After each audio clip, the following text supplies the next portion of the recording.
Hi, and welcome back to my blog, stampwithelaine.com. Today isn't so much a card, but I'm just going to give you a quick tip on the envelope punch board.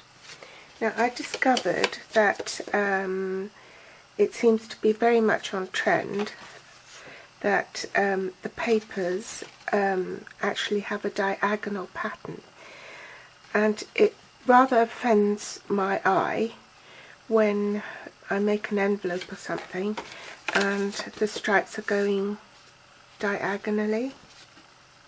Can you see that?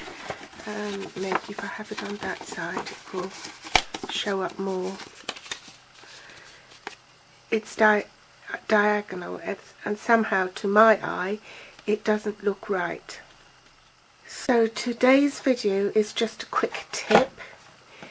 Here's the envelope punch board. I've cut this 6x6, and as you can see the stripes are running from the bottom diagonally right to left. Okay, so what you need to do is have the diagonal stripes parallel to your scoring line on the envelope punch board here, and then as long as that's parallel, let's see, if I make an envelope 3x4, so I need to score at 2 5/8. So punch, score, and that's the only measurement you need, and the rest of the way round you actually use your score line as a guideline to put it up to this score guide here. So punch, score,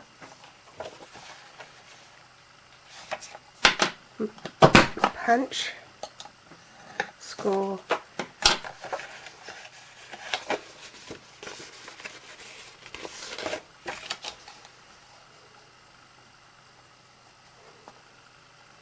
punch, and score.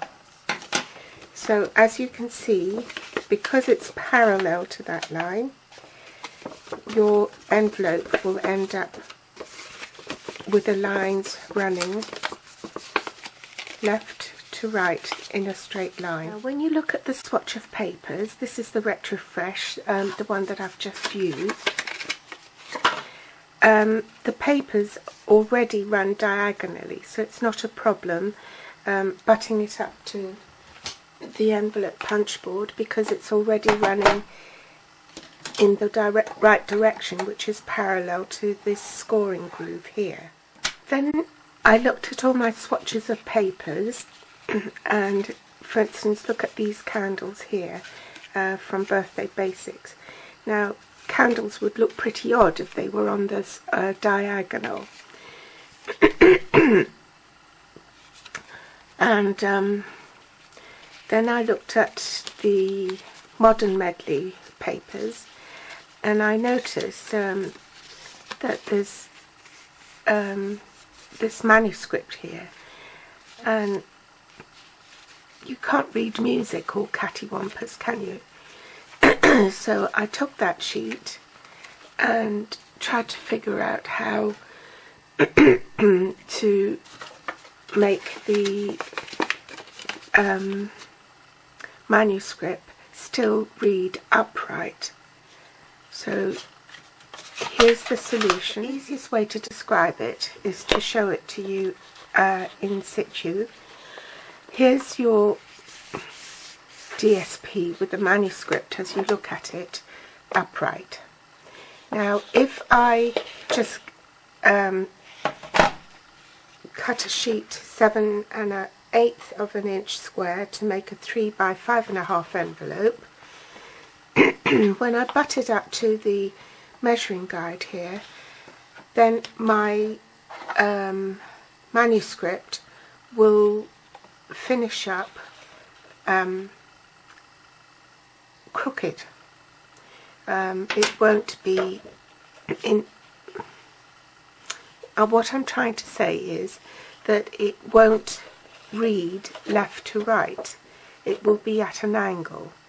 So in order that the staves of the music are parallel to the scoring guide, I clearly have to cut a piece of paper on the diagonal, so that when I butt it up, the stave of the music will be parallel to the scoring groove.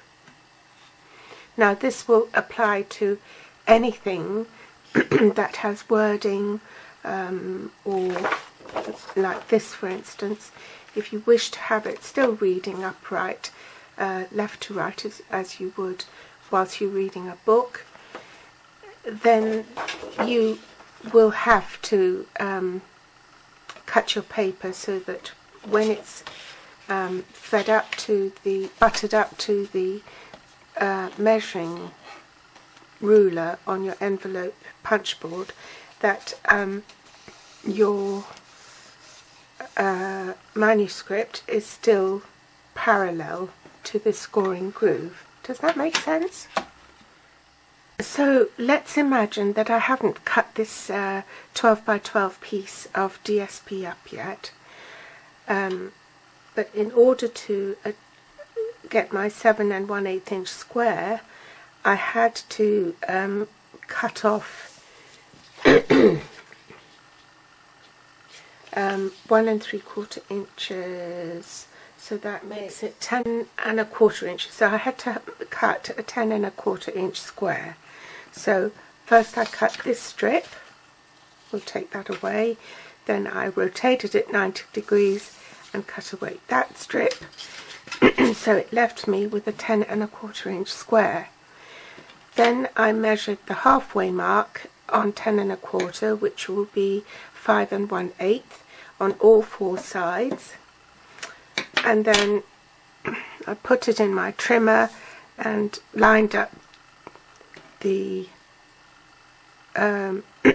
marks that I made and cut it off these 4 sides. And again, just imagine I haven't already pre-punched these. Then I ended up with my DSP looking like this. So let's bring back the envelope punch board, and now obviously when you butt up your designer series paper onto the measuring guide, your ruler up there, your manuscript now is parallel to your scoring groove here. So let's punch and score. I've already done it, but what's the measurements? 2 3/4. So I've punched and scored, and then used the guidelines to punch and score, punch and score, punch and score. And so therefore now you've got an envelope with your manuscript reading upright as it should be. And with the lettering on the back, you can see that's also